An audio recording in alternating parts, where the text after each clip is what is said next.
আমার আগে আলোচনা করেছিলেন বন্ধুবর শেখ আব্দুল মুক্তাদির। আলহামদুলিল্লাহ অত্যন্ত গুরুত্বপূর্ণ কথা বলছিলেন। আরও কিছুক্ষণ কথা বললে অনেক ভালো হতো। আমি যখন ইন্ডিয়া সফরে গিয়েছিলাম এবং বিভিন্ন ভাইদের কাছে শুনেছি তার দেশের বাহিরে অনেক সুনাম সুখ্যাতি আছে, তো আমরা যদি আরেকটু সময় দিতে পারতাম তাহলে খুব ভালো হতো, তাই না? আমাদের দেশের অনেক বক্তা আছে দেখবেন যে পাসপোর্ট নাই কিন্তু আন্তর্জাতিক খ্যাতি সম্পন্ন, দেখেছেন না? দেখবেন নামের আগে লেখা থাকে আন্তর্জাতিক খ্যাতি সম্পন্ন, কিন্তু আসলে তার পাসপোর্ট নাই। কথা বুঝতে পেরেছেন? তো আলহামদুলিল্লাহ আমাদের ভাইয়ের দেশে এবং বাহিরে আল্লাহর রহমতে অনেক সুনাম সুখ্যাতি আছে। আল্লাহ পবিত্র কোরআন এবং সহিহ হাদিসের দাওয়াত তার মাধ্যমে নিচ্ছে, আল্লাহ কবুল করেন, দোয়া করি। আর আমাদের মাঝে তার আগেই কথা বলেছেন শেখ আব্দুল্লাহ ওয়াহিদ আল মাদানী, অনেক বড় মাপের আলেম। তিনি আল্লাহর মেহমানদেরকে নিয়ে যান। আল্লাহ রাব্বুল আলামিন কবুল করুন, দোয়া করি। তো আমরা সংক্ষিপ্ত সময় আলোচনা করব ইনশাআল্লাহ। আমাদের আলোচনা চলছে বর্তমানে, আমরা মাহফিলে আলোচনা করছি, ধারাবাহিক আলোচনা।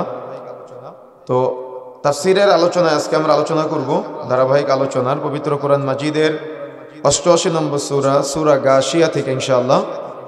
সূরা গাশিয়ার আমাদের আজকে আলোচনা শুরু হবে 8 নম্বর আয়াত থেকে ইনশাআল্লাহ।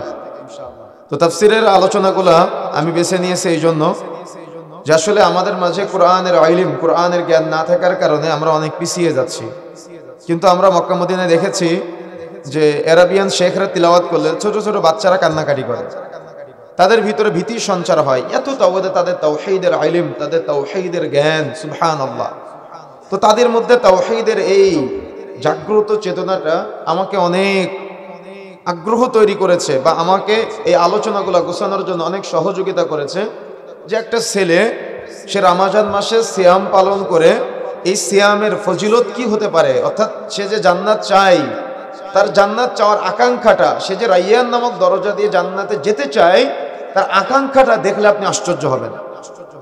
কিন্তু আপনার সবথেকে বড় আশ্চর্যের বিষয় হলো যে আপনার মধ্যেও সে আকাঙ্ক্ষাটা নাই, আর আপনি আপনার সন্তানকে সে আকাঙ্ক্ষাটা দিতে পারেন নাই। আমি বুঝাতে পারি না, মানে আপনাকে, আপনি বুঝতে পেরেছেন? মানে না আছে আপনার মধ্যে জান্নাতের আকাঙ্ক্ষা, না আছে আপনার মধ্যে জাহান্নামে যাব না এই প্রত্যাশা। এগুলো আমি দেখতে পাই না। আমরা দেখতে পাই শুধু দুনিয়াতে আমি একটা বাড়ি আছে আর একটা বাড়ি করব, 1 বিঘা জমি আছে আর 1 বিঘা জমি লাগবে, একটা স্ত্রী আছে আর একটা স্ত্রী লাগবে, একটা সন্তান আছে আর একটা সন্তান লাগবে, একটা অটো আছে আর একটা অটো লাগবে, একটা বাস আছে আর একটা বাস লাগবে, এই 1000 টাকা আছে, 2000 টাকা লাগবে, দিনে 500 টাকা ইনকাম করি, দিনে কিভাবে 1000 টাকা ইনকাম করতে পারবো না। আমাদের প্রত্যেকের মধ্যে চিন্তা, চেতনা, ধ্যান, ধারণা, ভাবনা এমনটাই। আর আল্লাহ বলছেন আলহাকুমুত তাকাসুর, প্রাচুর্যের প্রতিযোগিতায়, প্রাচুর্যের মোহ হচ্ছে তোমরা দুনিয়াতে আচ্ছন্ন হয়ে থাকবে, অর্থাৎ প্রাচুর্যের প্রতিযোগিতায় মানুষ আচ্ছন্ন হয়ে যাবে। অর্থাৎ আচ্ছন্ন তাকে বলা হয় যখন মানুষ কোনো কিছুর আশায় বিভোর হয়ে মোহচ্ছন্ন হয়ে থাকে, তার মানে প্রাচুর্যের প্রতিযোগিতায় মানুষ আচ্ছন্ন হয়ে যাবে। হাত্তা যুরতুমুল মাকাবির, আর এই প্রতিযোগিতা ততদিন পর্যন্ত চলবে যতদিন পর্যন্ত না তারা কবরে উপনীত হবে।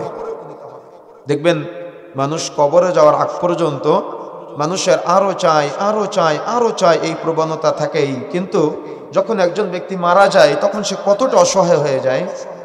যখন একজন ব্যক্তির মৃত্যু হয়ে যায় তখন সে কতটা অসহায় হয়ে যায়। এই হাত দিয়ে আমরা কত জুলুম করি, তাই না? কিন্তু এই জুলুমকারী আমার এই হাতকে কে নির্দেশ দেয় বলেন তো? আত্মা। আত্মা নির্দেশ দেয় ব্রেনে, আর ব্রেন কর্ম বাস্তবায়ন করে। কিন্তু এই আত্মাটা বের করে নিয়ে যাওয়ার সাথে সাথে আমি যত এই হাতটা নাড়াতে চাই না কেন, আমার এই হাতটা আর কখনো নড়বে না। দুনিয়াতে দেখবেন অনেকে ডান হাত অবশ হয়ে যায়, বাম হাত অবশ হয়ে যায়, ডান পা অবশ হয়ে যায়, বাম পা অবশ হয়ে যায়। কত কষ্টে থাকে তারা নড়াচড়া করতে পারে না, হাত নাড়াতে পারে না, পা নাড়াতে পারে না, চোখ থাকা সত্ত্বেও দেখতে পায় না। তো এই চোখ আছে কিন্তু আপনি দেখতে পাবেন না, হাত আছে কিন্তু নাড়াতে পারবেন না, পা আছে কিন্তু দাঁড়াতে পারবেন না।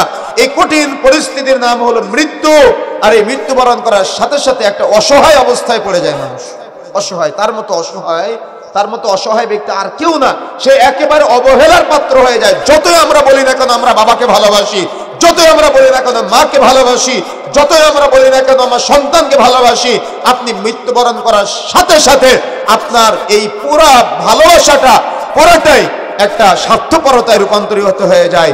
যে বাঁশঝাড়ের পাশ দিয়ে যাওয়ার সময় আপনি হাতটা এইভাবে দেন যাতে করে ভয় লাগে, ওই গোরস্থানের দিকে চোখ গেলে ভয় লাগে, ওই গোরস্থানে আমাকে আপনাকে রেখে চলে আসবে পৃথিবীর মানুষ। আর এটাই পৃথিবীর বাস্তবতা। যদি কোনো মানুষ এই বাস্তবতা বুঝতে না পারে, তাহলে সে দুনিয়াবী জীবন সুখের মনে করবে, দুনিয়াবী জীবনকে সে সুখের মনে করবে, আর আখিরাতে সে জাহান্নামে, অর্থাৎ জাহান্নামে হাবুডুবু খাবে। এই জন্য প্রিয় বন্ধুরা আমার, আমাকে আপনাকে সর্ব অবস্থায় এমনভাবে একটা চিন্তা করতে হবে, এমনভাবে একটা ভাবনা থাকতে হবে, আল্লাহ রাব্বুল আলামিন আমাকে আপনাকে লিয়াবুদুন, শুধুমাত্র কেবলমাত্র তার ইবাদতের জন্য পাঠিয়েছেন, অন্য কোনো কারণে না। যদি আমি আপনি দুনিয়াবী জীবনের এই সংক্ষিপ্ত সময়টা শুধু তার ইবাদতে কাটাতে পারি, তাহলে আমি আপনি সহজে জান্নাতে যেতে পারবো। আর যদি আমাদের মনের মধ্যে এমনটা হয় আমার দুনিয়াই সব, আমার আখিরাত লাগবে না, তাহলে আপনি দুনিয়ার সফলতা পাবেন, আপনি আখিরাতে সফলতা পাবেন না। আর ওই ব্যক্তি কখনো সফল না যে আখিরাতে সফল হতে পারে নাই, ওই ব্যক্তি সফল যে দুনিয়াতে সফল হতে পেরেছে। কি তাই? তাহলে না বললেন না কেন? না মনোযোগ নাই আপনাদের? বক্তা ভুল বললেও সুবহানাল্লাহ বলেন আপনারা, কথা বুঝেন নাই? বক্তা ভুল বললেও সুবহানাল্লাহ বলেন আপনারা। এটা আমাদের দশা, এটা আমাদের তার মানে একটা টেন্ডেন্সি হয়ে গিয়েছে। তো প্রিয় বন্ধুরা আমার, মূলত আমরা যদি দুনিয়াতে পবিত্র কোরআন ও সহিহ সুন্নাহর আলোকে চলতে পারি, তাহলে আমরা দুনিয়াতে যেমন সফলতা অর্জন করতে পারবো, আখিরাতেও আমরা সফলতা অর্জন করতে পারবো ইনশাআল্লাহ। কথা বুঝতে পেরেছেন? এই জন্য আমার আপনার কোরআনের ইলম, কোরআনের জ্ঞান অর্জন করাটা অত্যন্ত জরুরি। যার মধ্যে কোরআনের জ্ঞান নাই সে আসলে জ্ঞানী না। কিয়ামতের আগে রাসূলুল্লাহ সাল্লাল্লাহু আলাইহি ওয়াসাল্লাম বলেছেন, মুস্তাদরাক আল হাকিম 2 নম্বর খণ্ডের 153 নম্বর পৃষ্ঠার মধ্যে আসছে, কিয়ামতের আগে মূর্খতা বর্ষণ হবে। বর্ষণ হওয়া মানে কি? বৃষ্টি কি হয়? বৃষ্টি বর্ষণ হয়, ফোঁটায় ফোঁটায় বর্ষণ হয়। এর ব্যাখ্যা করেছেন উলামায়ে কেরাম। তার মানে প্রতিটা পদে পদে, প্রতিটা বাড়ি বাড়ি, প্রতিটা সমাজে সমাজে, প্রতিটা মহল্লায় মহল্লায় মূর্খ মানুষ দেখা যাবে। কিন্তু আমরা যত দিন যাচ্ছে তত দেখতে পাচ্ছি শিক্ষিত মানুষ দেখা যাচ্ছে। তো শিক্ষিত মানুষ কি? ডাক্তার, ইঞ্জিনিয়ার, দুনিয়াবী শিক্ষায় শিক্ষিত মানুষ বাড়বে, কিন্তু কোরআনের ইলমওয়ালা, কোরআনের জ্ঞানওয়ালা মানুষ কমে যাবে। কথা বুঝেন না মনে হয়? আমি আপনাকে অপমান করি নাই, আপনি জ্ঞান অর্জন করেন, কিন্তু আগে আপনাকে কোরআনের জ্ঞান অর্জন করতে হবে। আপনি দুনিয়াবী ডাক্তার হন, আমি আপনাকে নিষেধ করি নাই, এটাও সাদাকায়ে জারিয়া, তবে আগে আপনাকে কোরআনের জ্ঞান থাকতে হবে। যদি কারোর মধ্যে জ্ঞান থাকে, তো ওই ডাক্তারি করাটাও সে ইবাদতে রূপান্তরিত করতে পারবে। সুবহানাল্লাহ। যদি কারোর মধ্যে জ্ঞান থাকে, তাহলে সে খেতে খামারে কাজ করাটাকে ইবাদতে রূপান্তরিত করতে পারবে। শুধু আশা থাকতে হবে। কি থাকতে হবে বলেন তো? আশা থাকতে হবে। ইন্নামাল আমালু বিন্নিয়াত, প্রত্যেক আমল নিয়তের উপরে নির্ভরশীল, নিয়ত করতে হয়। যে আমলের নিয়ত করেন না সে আমল কবুলযোগ্য হয় না। নামাজ পড়তে যাচ্ছেন, এমনিতেই মানুষ যায় তাই আপনি যাচ্ছেন, কিন্তু আপনার কবুলিয়াতের কোনো নিয়ত নাই, কোনো পুরস্কারের কোনো আকাঙ্ক্ষা নাই, আপনার সালাত কবুলযোগ্য হবে না। আপনি হয়ে যাবেন ফাওয়াইলুল লিল মুসাল্লিন, ধ্বংসপ্রাপ্ত নামাজি। তারা কারা? আল্লাযীনা হুম আন সালাতিহিম সাহুন। তারা কারা? তারা হলো নামাজে অমনোযোগী। তারা সালাত আদায় করে কিন্তু অমনোযোগী। যে কথা বলার জন্য এতগুলো কথা বললাম, আমরা নামাজ পড়ি, সালাত আদায় করি কিন্তু অমনোযোগী। ইমাম সাহেব তিলাওয়াত করে কিন্তু কিছুই বুঝি না। ইমাম পড়ে আলহামদুলিল্লাহি রাব্বিল আলামিন, আর আমি আপনি দুনিয়াবি চিন্তা করি মসজিদে কয় টাকা ইনকাম করলাম, কয় টাকা লোকসান করলাম, তাই না? বাড়িতে আজকে মেহমান আসবে, আপনি তো জুমার দিন ছাড়া নামাজ পড়তে যান না। বাড়িতে একজন মেহমান আসবে, মেহমানকে কিভাবে মেহমানদারিতা করবো, নামাজের মধ্যে আপনার এই চিন্তা। তো আপনার এই নামাজ আপনাকে অন্যায়, অশ্লীলতা, পাপাচার থেকে বিরত রাখবে কিভাবে? এজন্যই তো আল্লাহ রাব্বুল আলামিন যে কথা বলছেন, ইন্নাস সালাতা তানহা আনিল ফাহশাই ওয়াল মুনকার, নিশ্চয়ই সালাত, নিশ্চয়ই নামাজ যাবতীয় অন্যায়, অশ্লীলতা, পাপাচার থেকে বিরত রাখে। কিন্তু দুঃখজনক হলো সত্য যে আমাদের মুসল্লিরা এরা মসজিদে সালাত আদায় করে, এরা মসজিদ থেকে বের হয়ে কাপড় টাকনোর নিচে নেমে যায়। এরা মসজিদে সালাত আদায় করে, মসজিদ থেকে বের হয়ে সিগারেটের সুখ টান দেয়। এরা মসজিদে সালাত আদায় করে, মসজিদ থেকে বের হয়ে পানের সাথে জর্দা সেবন করতে করতে চলে যায়। এরা মসজিদে সালাত আদায় করে, মসজিদ থেকে বের হয়ে মা বোনেরা বেপরদায় চলাফেরা করে। এরা মসজিদে সালাত আদায় করে, আরে ইমাম সাহেব পর্যন্ত মসজিদ থেকে বের হয়ে চায়ের দোকানে বসে সিনেমা দেখা শুরু করে। তাহলে আমার আপনার এই সমাজ পরিবর্তন হবে কিভাবে? কি তাহলে কি মনে হয় আল্লাহর কথা মিথ্যা নাকি আপনার নামাজ হচ্ছে না? হ্যাঁ, কথা বলতেছে না কেন? কোনটা? কি কথা বলতে লজ্জা লাগতেছে? তাহলে একটু লজ্জা ভাঙে। আচ্ছা বলেন তো, আমি বোঝার জন্য বলতেছি, নামাজে সাজদায় গিয়ে যে সুবহানার বেলা আলা পড়েন, কি পড়েন কিনা? পড়েন আপনারা? এক হাত উঠাবেন, আমি একজনকে জিজ্ঞাসা করবো, বলেন তো এই সুবহানার বেলা আলা শব্দের অর্থটা কয়জন জানেন?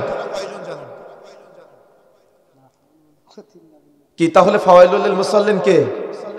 আমাদের বেদাতি ভাইয়েরা, তাদেরকে তো জাহান্নামে পাঠিয়ে দিই আমরা। সাহুন কে?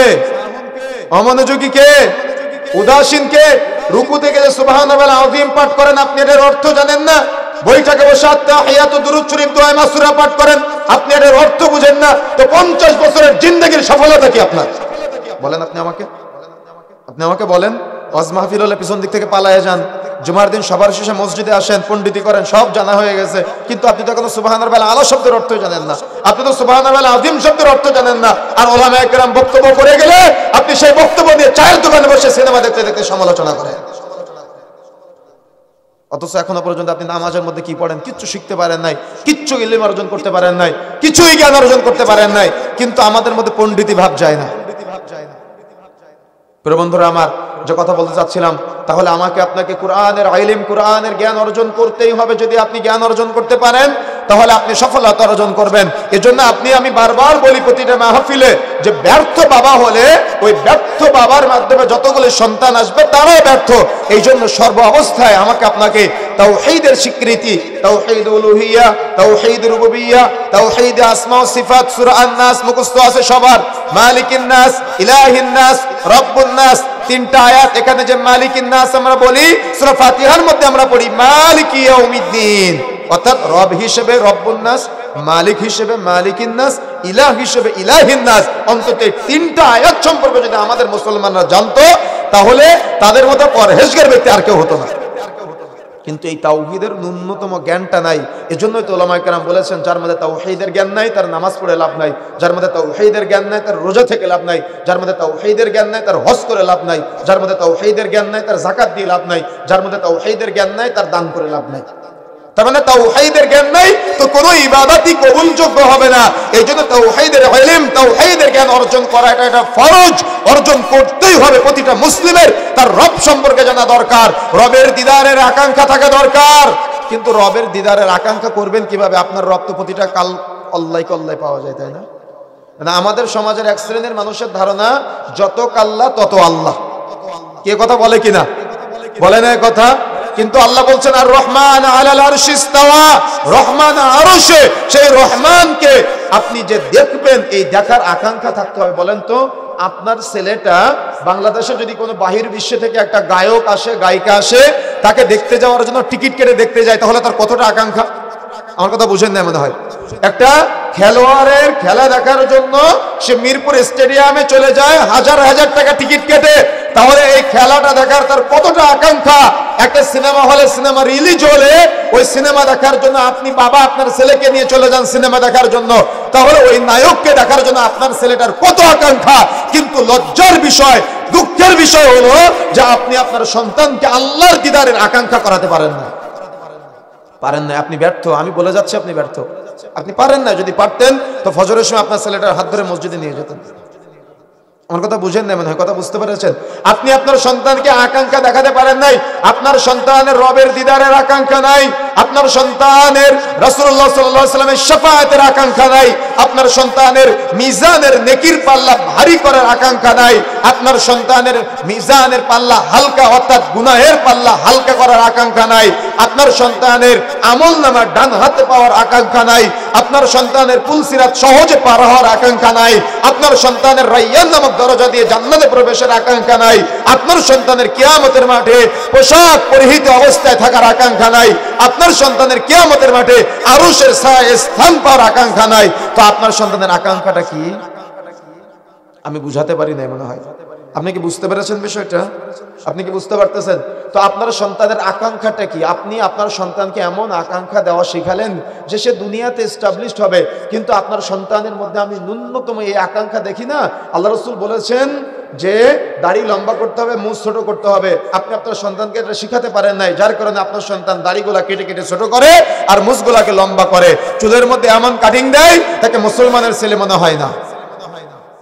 তাহলে আপনার ছেলের মধ্যে জান্নাতের আকাঙ্ক্ষা আছে, জাহান্নামের ভীতি আছে, আল্লাহ ভীতি আছে, আরশের ছায়া, সে যে আরশের ছায়া চাইবে, কেন চাইবে এই শিক্ষাটাই তো আপনি তাকে দিতে পারেন না। নাকি এটা হুজুরের দায়িত্ব শুধুমাত্র, বছরে একদিন মাহফিল করবেন, হুজুর একদিন বলে যাবে, খুতবা শুনতে যাবে। এমনিতে তো খুতবা শুনতে যায় না আপনার ছেলে, সবার শেষে মসজিদে যায়, আবার সবার আগে বের হয়ে আসে। তাহলে আপনি কেমন বাবা, কি শিখালেন? আপনি কোন ফিতরাতের উপরে? আপনার ছেলে তো একটা হিন্দুর ঘরে জন্মগ্রহণ করতে পারতো, অমুসলিমের ঘরে, খ্রিস্টানের ঘরে জন্মগ্রহণ করতে পারতো। তো আল্লাহ দয়া করে, মায়া করে, ভালোবেসে আপনি মুসলিম, আপনার ঘরে জন্ম দিয়েছেন। তো আপনি আপনার সন্তানকে কি শিখালেন? কি শিখালেন আপনি বলেন আমাকে, কি শিখালেন?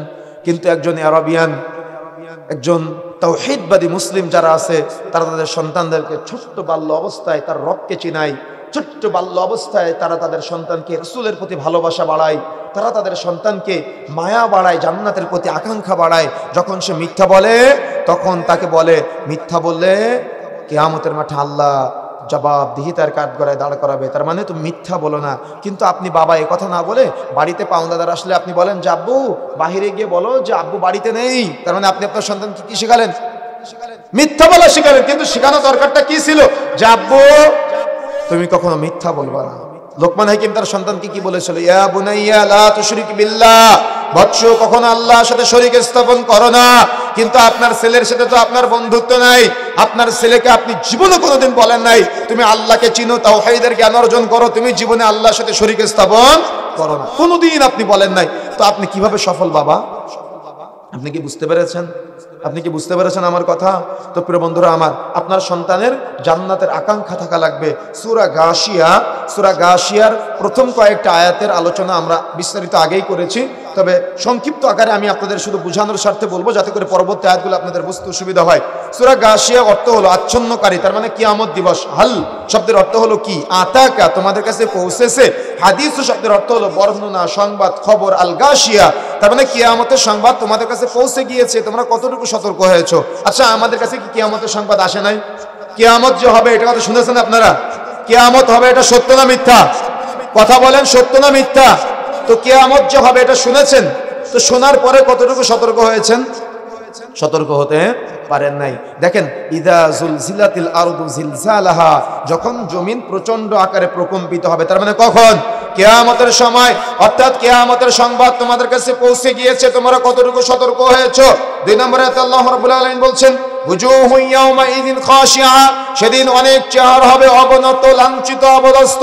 দুনিয়াতে যারা পাপ করতে করতে ক্লান্ত, পাপ করতে করতে মৃত্যুবরণ করবে, যখন কিয়ামতের মাঠে তারা উঠবে, তখন তারা উঠবে মাথা নিচু অবস্থায়। দুনিয়াতে ভালো রেজাল্ট না করলে মাথা নিচু হয়ে যায়। সুতরাং যখন আপনি কিয়ামতের মাঠে দাঁড়াবেন, আপনার আমলনামা বাম হাতে, তখন আপনি এই বিভীষিকাময় পরিস্থিতির মধ্যে কোনো মানুষ টাকনু বরাবর, কোনো মানুষ হাঁটু বরাবর, কোনো মানুষ কোমর বরাবর, কোনো মানুষ কাঁধ বরাবর, কোনো মানুষের মাথার নিকটবর্তী জায়গায় সূর্য চলে আসবে।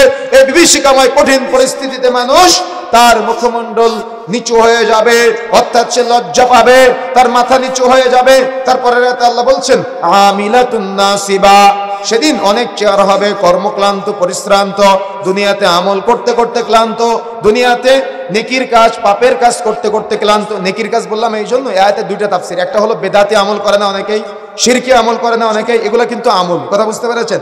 এগুলা কি পরিশ্রম করে না, কষ্ট করে না? নামাজ পড়ে বেদাতি পদ্ধতিতে, হজ করে বেদাতি পদ্ধতিতে, যাকাত দেয় বেদাতি পদ্ধতিতে, সিয়াম পালন করে বেদাতি পদ্ধতি থেকে, আল্লাহর কাছে চাই শিরকি পদ্ধতিতে, তারা কষ্ট করে, পরিশ্রম করে, কিন্তু এগুলা কোনো কাজে আসবে না। কিয়ামতের মাঠে দাঁড়াবে, এই দুনিয়াতে যেমন আমল করতে করতে ক্লান্ত, কিয়ামতের মাঠে দাঁড়াবে তখনও কর্মক্লান্ত, পরিশ্রান্ত অবস্থায় থাকবে। আর এক শ্রেণীর অপরাধী কর্মক্লান্ত, পরিশ্রান্ত অবস্থায় থাকবে যারা দুনিয়াতে পাপ করতে করতে ক্লান্ত, গুনাহ করতে করতে ক্লান্ত। তারা কিয়ামতের মাঠে যখন দাঁড়াবে তখন কর্মক্লান্ত, পরিশ্রান্ত, ঘামার্ত অবস্থায়। যেমন দেখবেন মানুষ কাজ করে আসার পরে শরীরে ঘাম থাকে না, এরা কিয়ামতের মাঠে দাঁড়াবে এরকম ঘামার্ত অবস্থায়। আমিলাতুন নাসিবা, তখন তারা থাকবে কর্মক্লান্ত, পরিশ্রান্ত অবস্থায়। তাসলা নারুন হামিয়া, তার মানে যখন কিয়ামতের মাঠে তারা দাঁড়াবে এই কর্মক্লান্ত, পরিশ্রান্ত অবস্থায়, আল্লাহ বলছেন তাসলা নারুন হামিয়া, তখন তাদেরকে প্রবেশ করানো হবে জ্বলন্ত, উত্তপ্ত আগুনে। তুসকা মিন আইনিন আনিয়া, তাদেরকে পানি পান করানো হবে, তারা পানি চাইবে। এই কঠিন পরিস্থিতিতে যখন সূর্য মাথার নিকটবর্তী, যখন চতুর্দিকে মানুষ উলঙ্গ অবস্থায় ছুটাছুটি করছে, এই ছুটাছুটি ব্যক্তিদের মধ্যে ঘাম পুজ বের হয়ে হাঁটু বরাবর, কোমর বরাবর, কাঁধ বরাবর, অর্থাৎ এই ঘামের মধ্যে হাবুডুবু খাবে আর ওই রক্ত পুজগুলা ভক্ষণ করবে। তখন তারা ওগুলা খেতে পারবে না, তখন তাদের তৃষ্ণা লাগবে, তখন তাদের পানি পান করানো হবে। কিন্তু তারা যে পানি পান করবে ওই পানিটা হবে গরম উত্তপ্ত ঝর্ণার পানি, অর্থাৎ ঝর্ণা থেকে পানি পান করবে যে পানিটা হবে গরম উত্তপ্ত ফুটন্ত পানি। আল্লাহ রাসূল বলছেন যখন তারা ওই পানিটা পান করবে তখন ওই পানিটা পান করার সাথে সাথে তাদের পিছনের রাস্তা দিয়ে পেটের মধ্যে থাকা নাড়ি ভুঁড়িগুলো বের হয়ে যাবে। আমি বুঝাতে পারি না আপনাকে এটার ভয়াবহতা কতটুকু, এটার ভয়াবহতা কতটুকু আপনি কি বুঝতে পেরেছেন? দুনিয়াতে আপনি আজকে আল্লাহকে চিনেন না, রাসূলকে চিনেন না, দ্বীন ইসলামকে চিনেন না, আপনি আল্লাহর দ্রোহিতা করেন, রাসূলের দ্রোহিতা করেন, আপনি দ্বীন ইসলামের বিরোধিতা করেন। মনে রাখার চেষ্টা করবেন কিয়ামতের মাঠে যখন আপনি তৃষ্ণা অবস্থায় থাকবেন আপনাকে পানি দেওয়া হবে, অবশ্যই পানি দেওয়া হবে, কিন্তু সেই পানিটা হবে ফুটান্ত উত্তপ্ত ঝরনার পানি, যে পানি খাওয়ার সাথে সাথে পিছনের রাস্তা দিয়ে পেটের নাড়িভুড়িগুলো বেরিয়ে আসবে। আল্লাহ বলছেন লাইসা লাহুম তাআমুন ইল্লা মিন দারি', এবং তারা ক্ষুধার্ত অবস্থায় থাকবে, তারা খেতে চাইবে কিন্তু তাদের খাবার দেওয়া হবে, যে খাবারটা হবে দারি', জাক্কুম বলা হয়েছে যেটাকে। ঘাস চিনেন আপনারা? ঘাস তো নরম হয়, গরু ছাগল যেটা খায়, কিন্তু এই দারি' এটা হলো, এই জাক্কুমটা হলো কাঁটাযুক্ত, গ্লুম বলা হয়েছে, কাঁটা মিশ্রিত। তার মানে যখন সে এটা খাবে এই খাওয়ার সাথে সাথে তার যে নাড়ি ভুঁড়িগুলো আবার লাগিয়ে দেওয়া হবে এই নাড়ি ভুঁড়িগুলাতে, অর্থাৎ যখন খাবে তখন জিহ্বায় বাঁধবে, তার গলার নাড়িতে বাঁধবে, তার পেটের ভিতরে যাওয়ার সময় ফুটে যাবে। তারপরে আল্লাহ রাব্বুল আলামিন বলছেন লা ইউসমিনু ওয়ালা ইউগনি মিন জু', যখন তারা এগুলা খাবে তখন তাদের শরীর মোটা তাজাও করবে না, বা তারা যখন এই পানীয় পান করবে শরীর পুষ্টি সমৃদ্ধ করবে না। তার মানে দুনিয়াতে যখন আমরা কোনো কিছু খাই, ফল ফ্রুট খাই, তখন কি করা হয়? শরীর মোটা তাজা হয়, পুষ্টি সমৃদ্ধ হয়। কিন্তু এই জাহান্নামীদের যে খাবারটা দেওয়া হবে এই খাবারটা তাদের শরীর না মোটা তাজা করবে, না তাদের শরীরে পুষ্টি সমৃদ্ধ করবে। দেখবেন দুনিয়াতেও মানুষ কিছু এমন খাবার খায় যে খাবারগুলো তাদের শরীর মোটা তাজাও করে না, পুষ্টি সমৃদ্ধ করে না। সিগারেটের খলপায় লেখা থাকে ধূমপান স্বাস্থ্যের জন্য ক্ষতিকর, কিন্তু আপনি সেটাই খান। ধূমপান ক্যান্সারের কারণ, কিন্তু আপনি সেটাই খান। না আপনার স্বাস্থ্যের উপকার করে, না আপনার তৃষ্ণা মিটায়, না আপনার ক্ষুধা মিটায়, কিন্তু আপনি এটা সবসময় ভক্ষণ করেন বা সেবন করার চেষ্টা করেন। এমনকি রমজান মাসে সিয়াম পালন করেন, কিন্তু আপনি সাহারি করেন জর্দা দিয়ে আর ইফতার করেন সিগারেট দিয়ে, তাই না? কথা বুঝেন নাই? কিন্তু রাসূলুল্লাহ সাল্লাল্লাহু আলাইহি ওয়াসাল্লাম বলছেন লা ইয়াদখুলুল জান্নাতা মুদমিনুল খামার, যে ব্যক্তি নেশা জাতীয় দ্রব্য সেবন করবে সে জান্নাতে যাবে না। রাসূলুল্লাহ সাল্লাল্লাহু আলাইহি ওয়াসাল্লাম বলছেন সালাসাতুন কাদ হারামাল্লাহু আলাইহিমুল জান্নাহ, তিন শ্রেণীর ব্যক্তি কখনো জান্নাতে যাবে না। তার মধ্যে এক নম্বরটা হলো মুদমিনুল খামার, যারা নিয়মিত নেশা জাতীয় দ্রব্য সেবন করে তারা কখনো জান্নাতে যাবে না। রাসূলুল্লাহ সাল্লাল্লাহু আলাইহি ওয়াসাল্লাম বলছেন কয়েক শ্রেণীর ব্যক্তি জানাজার সালাতে ঈমানদাররা অংশগ্রহণ করবে না। তার মধ্যে এক শ্রেণীর ব্যক্তি যারা প্রকাশ্যে মদ্যপান করে। রাসূলুল্লাহ সাল্লাল্লাহু আলাইহি ওয়াসাল্লাম বলছেন যে ব্যক্তি একবার নেশা জাতীয় দ্রব্য সেবন করবে তার আগামী 40 দিনের ইবাদত কবুল হবে না। রাসূলুল্লাহ সাল্লাল্লাহু আলাইহি ওয়াসাল্লাম বলছেন যে ব্যক্তি নেশা জাতীয় দ্রব্য সেবন করে তার পাপ হলো নিজের মা খালা ফুফুর সাথে জিনা করার সমতুল্য। কি ভাববেন?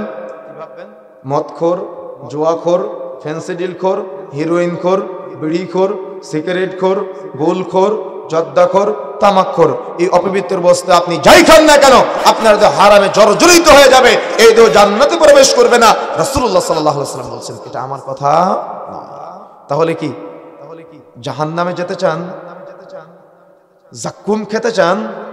জ্বলন্ত উত্তপ্ত ঝরনার পানি খেতে চান, পান করতে চান? যদি না চান তাহলে ফিরে আসতে হবে, তওবা করতে হবে, ভাবতে হবে, জান্নাতের আকাঙ্ক্ষা থাকতে হবে, তওবা করায় অভ্যস্ত হতে হবে, সঞ্চার হয় এবং জান্নাতের আকাঙ্ক্ষা আসে। আল্লাহ রাব্বুল আলামিন জান্নাতের কথা বলছেন, যাকে সবথেকে ছোট জান্নাত দেওয়া হবে। এই গোটা পৃথিবীর মতো 10টা পৃথিবী একসাথে করলে যত বড় হয়, যাকে সবথেকে ছোট জান্নাত দেওয়া হবে তার জান্নাত হবে এত বড়। সুবহানাল্লাহ।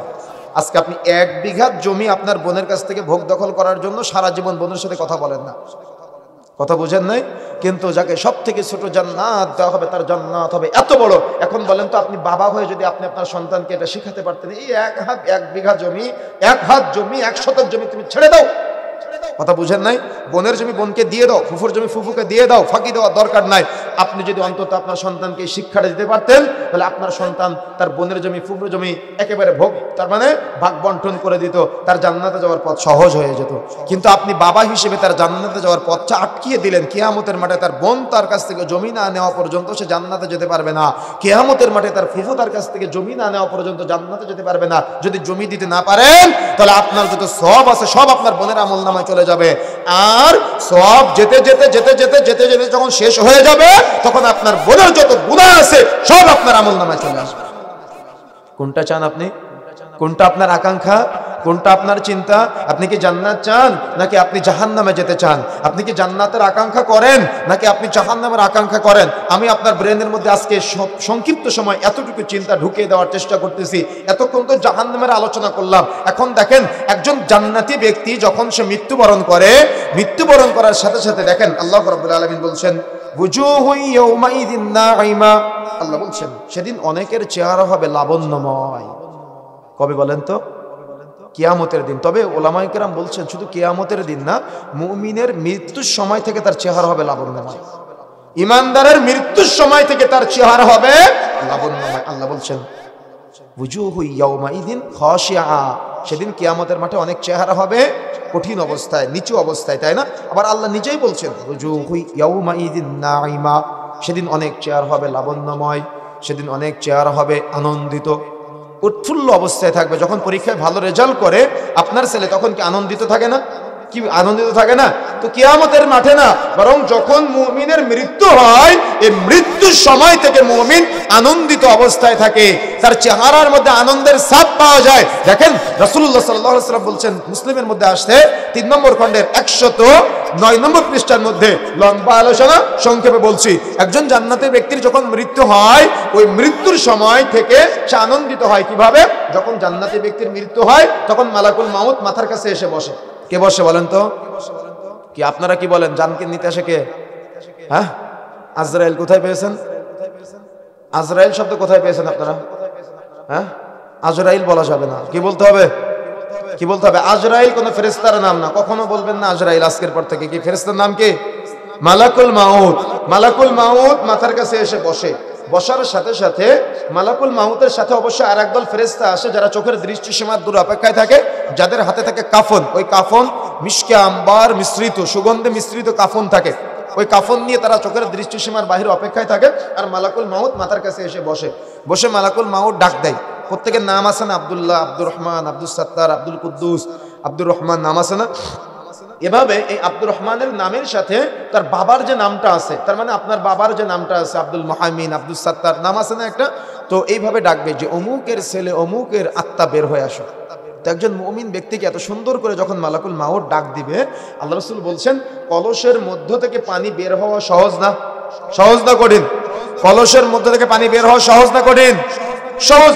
তো মালাকুল মাউতের হাতে ওই আত্মাটা এরকম সহজে বের হয়ে আসবে। সুবহানাল্লাহ, কোনো কঠিন হবে না। অর্থাৎ চাওয়ার সাথে সাথে আত্মাটা মালাকুল মাউতের হাতে চলে আসবে। মালাকুল মাউত ওই আত্মাটা সুন্দর করে ওই কিসের মধ্যে দিবে? কাফন যে নিয়ে এসেছেন একদল ফেরেশতা, ওই কাফনের মধ্যে সুন্দর করে আত্মাটা দিয়ে দিবে। এই আত্মাটা নিয়ে সকল ফেরেশতারা আসমানের দিকে যাবে। আসমানের দিকে যেতে যেতে যেতে যেতে যখন প্রথম আসমানের দরজার নিকটবর্তী জায়গায় যাবে, যাওয়ার পরে দারুকে সুন্দর করে জিজ্ঞাসা করবে এটাকে। তখন ওই যে ফেরেশতারা আত্মাটাকে নিয়ে যায়, ওই ফেরেশতা বলবে এটা হলো অমুকের ছেলে, অমুকের আত্মা। যেই মুহূর্তে এভাবে সম্মান সূচক শব্দে তাকে ডাকা হবে, তার জন্য প্রথম আসমানের দরজা খুলে দেওয়া হবে। এভাবে প্রথম আসমান, দ্বিতীয় আসমান, তৃতীয় আসমান, চতুর্থ আসমান করতে করতে সপ্তম আসমান পর্যন্ত পৌঁছে যাবে। সপ্তম আসমানের দরজা তার জন্য খুলে দেওয়া হবে। সপ্তম আসমানের দরজা খুলে দেওয়ার পরে উপরে গিয়ে সেখানে আল্লাহর নির্দেশের ফয়সালার অপেক্ষায় থাকবে যে আমার এই আত্মাটা আল্লাহ ইল্লিনের খাতায় লিপিবদ্ধ করবে নাকি সিজ্জিনের খাতায় লিপিবদ্ধ করবে। যুবক ভাইরা, ইল্লিনটাকে চিনেন? চিনেন ইল্লিনটা? কখনো আকাঙ্ক্ষা হয়েছে যে আমি ইল্লিনে যেতে চাই? শুধু তো জান্নাত জাহান্নাম চিনেন, ইল্লিনটা চিনেন? মৃত্যুর পরে জান্নাত জাহান্নামের আগে ইল্লিনে রাখা হবে। ইল্লিনটা হলো জান্নাতের একটা অংশ, সহজ বাংলা ভাষায় যদি বলি। কথা বুঝতে পেরেছেন? তো মৃত্যুর পরে ইল্লিনে যারা থাকবে, তারা মারা যাওয়ার পরে আপনি যদি ইল্লিনে থাকেন আর আপনার বাবা যদি ইল্লিনে থাকে, তো আপনার বাবার সাথে আপনার সাক্ষাৎ হবে। ইমানদার ইল্লিনে যাবে কারা? ইমানদাররাই যাবে। আর ইল্লিনে যাওয়ার পরে আপনার বাবা যদি ইমানদার হয়, ইল্লিনে থাকে, তো আপনার বাবার সাথে আপনার সাক্ষাৎ হবে, আপনার মায়ের সাথে আপনার সাক্ষাৎ হবে। আচ্ছা, কখনো কি চিন্তা করেছেন যে আমি মারা যাওয়ার পরে আমি তাদের সাক্ষাৎ চাই? আমার দাদাকে কখনো দেখি নাই, কিন্তু আমি মারা যাওয়ার পরে আমার দাদার সাক্ষাৎ চাই, ইমানদার ব্যক্তির সাক্ষাৎ চাই। কথা বুঝতে পারেন না মনে হয়? কথা বুঝতে পেরেছেন? এই জন্য প্রিয় বন্ধুরা আমার, তো তখন অপেক্ষায় থাকবে যে আত্মাটা ইল্লিনে যাবে, ইল্লিনের কাতালে লিপিবদ্ধ করা হবে না সিজ্জিনের কাতালে লিপিবদ্ধ করা হবে। এই অপেক্ষায় থাকা অবস্থায় এই মাইয়েতের আত্মীয় স্বজন যারা আছে তারা দ্রুত তাকে গোসল দিয়ে জানাজা সালাত দিয়ে কবরে রেখে আসবে। কবরে রেখে আসার পরে যখন চলে আসবে, তাহলে আল্লাহর সাথে কথা যদি আপনি দুনিয়াতেই না বলেন, তো আপনি মারা যাওয়ার পরে কবরে কি আপনি আল্লাহকে চিনতে পারবেন? আপনি আল্লাহকে বলতে পারবেন যে আমার রব আল্লাহ? বাংলাদেশের মানুষ আল্লাহকে রব হিসেবে মানে, যে আল্লাহ সৃষ্টি করেছে, কিন্তু আল্লাহকে পালনকর্তা হিসেবে মানে না। কথা বুঝতে পেরেছেন? আল্লাহকে পালনকর্তা হিসেবে মানে না। এই জন্য মনে রাখার চেষ্টা করতে হবে, এই মুমিনের মৃত্যু যখন হয় তখন থেকে মুমিন এরকম তৃপ্ত অবস্থায় থাকে, আনন্দিত অবস্থায় থাকে, উৎফুল্ল অবস্থায় থাকে। তার পুরোটা সেক্টর, পুরোটা সময়টা তার আনন্দে কাটে, সহজে পার হয়ে যায়। যখন তাকে প্রশ্ন করা হবে মা দিনুকা, তুমি কোন দিনের মধ্যে ছিলে, তখন সে সঠিক উত্তর দিয়ে দিবে। যখন তাকে বলা হবে মা নাবিয়ুকা, বা এই যে ব্যক্তিকে দেখানো হচ্ছে ইনি কে, তখন সে তার নবীকেও চিনতে পারবে। কেন? দুনিয়াতে দ্বীন ইসলামের সাথে তার সম্পর্ক ছিল, নবী মুহাম্মদ রাসূলুল্লাহ সাল্লাল্লাহু আলাইহি সাল্লামের সাথে তার সম্পৃক্ততা ছিল। কিন্তু যদি সম্পৃক্ততা না থাকে, মুহাম্মদ সাল্লাল্লাহু আলাইহি সাল্লামের প্রতি ভালোবাসা না থাকে, তো কোশ্চিন কালো আপনি চিনতে পারবেন না। এই জন্য প্রিয় বন্ধুরা আমার আপনার মধ্যে আকাঙ্ক্ষা থাকা লাগবে, ইচ্ছা থাকা লাগবে যে আমি আমার দেহ থেকে যখন আত্মাটা বের হবে, তখন আত্মাটা যেন সহজে বের হয়। কলসের মধ্য থেকে পানি বের হওয়া যেমন সহজ, আমার আত্মাটা যেন সহজে বের হয়। আল্লাহ, আমি এটা কামনা করি, আমার আত্মাটা যেন আসমান সপ্তম পর্যন্ত পৌঁছাতে পারে, প্রথম আসমানের বাহিরে যেন আমার আত্মাটা ঝুলন্ত অবস্থায় না থাকে। আপনার আকাঙ্ক্ষা থাকা লাগবে আমি যেন কবরের মধ্যে আমার প্রশ্নের জবাবগুলো সহজে দিতে পারি, আমি যেন কবরে আমার আল্লাহকে চিনতে পারি, আমি যেন কবরে আমার দ্বীন ইসলাম সম্পর্কে সঠিক উত্তর দিতে পারি, আমি যেন কবরে আমার নবী মুহাম্মদ সাল্লাল্লাহু আলাইহি সাল্লামকে চিনতে পারি। যদি আপনার আকাঙ্ক্ষা না থাকে, তাহলে আপনি জবাব দিবেন কিভাবে? এই জন্য আকাঙ্ক্ষা থাকতে হবে যে আমি ইল্লিন চাই, মৃত্যুর পরে আমি কবরে প্রশ্নগুলোর জবাব সঠিকভাবে দিতে চাই। আমি কিয়ামতের মাঠে দাঁড়াতে চাই, তবে আমি পোশাক পরিহিত অবস্থায় থাকতে চাই। আমি কিয়ামতের মাঠে দাঁড়াতে চাই, তবে আমি নূরের মুকুট পরিহিত অবস্থায় থাকতে চাই। আমি কিয়ামতের মাঠে দাঁড়াবো, তবে আমি আরশের ছায়ায় স্থান পেতে চাই। আমি কিয়ামতের মাঠে দাঁড়াবো, তবে আমি মিজানের পাল্লা, নেকির পাল্লা ভারী হওয়া চাই। আমি কিয়ামতের মাঠে দাঁড়াবো, তবে আমি আমলনামা ডান হাতে পাওয়া চাই। আমি কিয়ামতের মাঠে দাঁড়াবো, তবে আমি যেন ফুলসিরাত চোখের পলকে পার হতে পারে। আমি কিয়ামতের মাঠে দাঁড়াবো, তবে আমি যেন রাইয়ান নামক দরজা দিয়ে জান্নাতুল ফিরদাউস পর্যন্ত পৌঁছাতে পারি। সুবহানাল্লাহ। কিন্তু আমাদের আকাঙ্ক্ষা কি আছে? আকাঙ্ক্ষা নাই। দেখেন আল্লাহ বলছেন ওয়াজুহু ইয়াউমাইদিন নাঈমা, সেদিন অনেক চেহারা হবে লাবণ্যময়। তারপরে আয়াতে আল্লাহ বলছেন নিসাইহা রাদিয়া, এই যে লাবণ্যময় হওয়ার পরে তারা কিয়ামতের মাঠে যখন দাঁড়াবে, তখন তারা সন্তুষ্ট অবস্থায় থাকবে, তারা তৃপ্ত অবস্থায় থাকবে, তারা কষ্টে থাকবে না।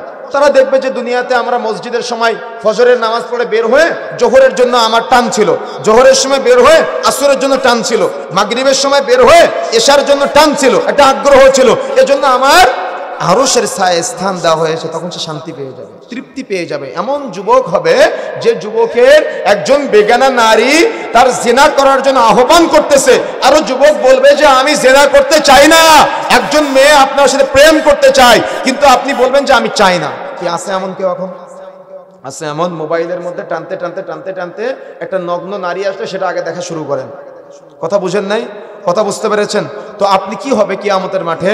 এই জন্য প্রিয় বন্ধুরা আমার, যে কথা বলতে চাই মনে রাখার চেষ্টা করতে হবে, যদি আমরা সুখময় জান্নাত লাভ করতে চাই, তাহলে আমার আপনার এমন যুবক হতে হবে যে একজন বেগানা নারী হয়তো আপনাকে জিনার প্রতি আহ্বান করবে, আপনি তো করবেন না, বরং আরেকজন যদি আপনাকে করে তো আপনি ডিনাই করবেন। ওই যে গুহায় আটকে পড়া 3 যুবকের ঘটনা মনে আছে আপনার? 3 যুবকের মধ্যে এক যুবক বলেছিল, আল্লাহ, আমার চাচাতো বোনের উরুর উপরে বসেছিলাম, শুধুমাত্র জেনা বাকি, এতটুকু সময়ের মধ্যে আমার চাচাতো বোন বলেছিল, আব্দুল্লাহ, আল্লাহর বান্দা, ইত্তাকিল্লাহ, তুমি আল্লাহকে ভয় করো। আল্লাহ, আমি সেদিন চাইলে জেনা করতে পারতাম, কিন্তু আল্লাহ আমি সেদিন শুধুমাত্র তোমার ভয়ে আমার চাচাতো বোনের সাথে আমি জেনায় লিপ্ত হইনি। আল্লাহ যদি আমি সেদিন এই ভয়টা শুধুমাত্র তোমাকে করে থাকি, আল্লাহ তুমি আমার সেদিনের ভয়ের বিনিময়ে এই পাহাড়ের গুহার মুখ থেকে পাথর সরিয়ে দাও। কে আমাদের কি জীবনে এমন কোন আমল আছে যে আমল আমি আল্লাহর কাছে পেশ করতে পারবো? কোন আমল আছে আমাদের জীবনে দেখাতে পারবো আমরা? আপনি দেখাতে পারবেন যে আপনার জীবনে এমন কোন গোপন আমল আছে যে আমলের বিনিময়ে আপনি আল্লাহকে এইভাবে বলতে পারবেন যে আল্লাহ আমার অমুক দিনের গোপন আমলের বিনিময়ে তুমি আমার জান্নাত দিও, অমুক দিনের গোপনের আমলের বিনিময়ে তুমি আমার বিপদ থেকে মুক্ত করো। মানুষের বিপদ আছে না, বিপদে পড়লে আপনি আপনার নেক আমলের ওসিলা গ্রহণ করতে পারেন, কিন্তু ওসিলা গ্রহণ করে কিভাবে মানুষ? বেদাতি পদ্ধতিতে বলে আল্লাহ যদি আমার এই ভালো কাজটা হয় তো আমি অমুক মাজারে একটা ছাগল দিব। কি বলেন এইভাবে? কিন্তু বলা দরকার কি আল্লাহ আমি অমুক দিন এমন একটা ভালো আমল করেছিলাম যেটা পৃথিবীর কেউ জানে না, আমি একটা ইয়াতীমকে খাওয়াই যেটা আমার স্ত্রীও জানে না। আল্লাহ যদি আমার এটা শুধু তোমার সন্তুষ্টির জন্য হয়ে থাকে, আল্লাহ তুমি আমার জান্নাত, তুমি আমার বিপদ থেকে মুক্ত করিও, তুমি আমার সন্তানকে এই রোগ থেকে মুক্তি দিও। আপনি বলতে পারবেন জীবনে কোনো আমল আছে, কোনো দুরাকাত নামাজ আছে, কোনো দান আছে, কোনো সাদাকা আছে, কোনো ইবাদত আছে আমার আপনার জীবনে? খুঁজে পাওয়া যাবে না। এই জন্য প্রিয় বন্ধুরা আমার, যদি আমরা কিয়ামতের মাঠে লাবণ্য অবস্থায় থাকতে চাই, কিয়ামতের মাঠে যদি আমরা প্রত্যেক নিজের স্ব স্ব কর্মফল যদি আমরা জান্নাত পেতে চাই বা আমলনামার জান্নাতে পেতে চাই, তাহলে আমাকে আপনাকে একটু বিচক্ষণ হতে হবে, বিচক্ষণতার সাথে আমাকে আপনাকে এগিয়ে যেতে হবে, দুনিয়াবী জীবন পার করতে হবে। এই জন্য প্রিয় বন্ধুরা আমার যে কথা বলতে চাচ্ছিলাম, মনে রাখা চেষ্টা করতে হবে দুনিয়াতে এমন কোনো কাজ করা যাবে না, এমন কোনো ভুল করা যাবে না যে ভুলের কারণে আমি ওই তৃপ্তি যাতে করে না পাই, বরং এমন আমল করতে হবে। আমি আজকে আপনাদের আমল শিখাতে চাই, এমন আমল করতে হবে, এমন আকাঙ্ক্ষা থাকতে হবে যে আকাঙ্ক্ষা আপনাকে ওই পর্যায়ে পৌঁছে দিবে। আপনি কখনো মিথ্যা বলবেন না, আপনি কখনো ওই অন্যায় কাজ করবেন না। আপনি আপনার ছেলেকে নিয়ে রাস্তাতে যাচ্ছেন, যাওয়ার সময় দেখা যাচ্ছে আপনার বাইকের নিচে একটা মুরগি পড়েছে। কি পড়েছে বলেন তো? মুরগি। আচ্ছা মুরগি পড়েছে, হয়তো মুরগির মালিক দেখে নাই, কিন্তু পিছনে আছে আপনার ছেলে। পিছনে কে আছে বলেন তো? পিছনে আপনার ছেলে বসে আছে। এখন আপনি ওই মুরগিকে চাপা দিয়ে চলে গেলেন, তাহলে আপনার ছেলেটা কি দেখলো? অন্যায় দেখলো না?